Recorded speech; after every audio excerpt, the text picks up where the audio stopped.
তো আজকে চলে এসেছি মোড়ারই মেলা ভেলপুরি দোকানে, দেখতে পাচ্ছ এগুলো এখনো তৈরি হয়নি আর এগুলো তৈরি করে রাখা আছে।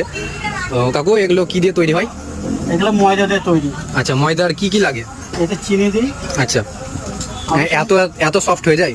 হ্যাঁ। আচ্ছা এতে মশলা বলতে তো অনেক রকম চিনি, কাজু, কিশমিশ, আচ্ছা এগুলো দিয়ে সব তৈরি করা। আচ্ছা, ময়দা 2 ঘন্টা আগে হ্যাঁ। সেনে রাখতে হবে। এগুলো প্রাইস কত এক একটা পিস? 5 টাকা পিস। আচ্ছা, কোনো কোনো জায়গায় হুম। 10 টাকাও করি।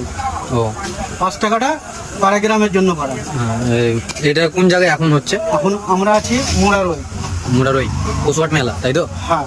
আচ্ছা, এগুলো মোটামুটি কত বছর ধরে বানাচ্ছেন? মোটামুটি 10 বছর। আচ্ছা, আরে এখনো পর্যন্ত আমার ভিডিও দেখছো?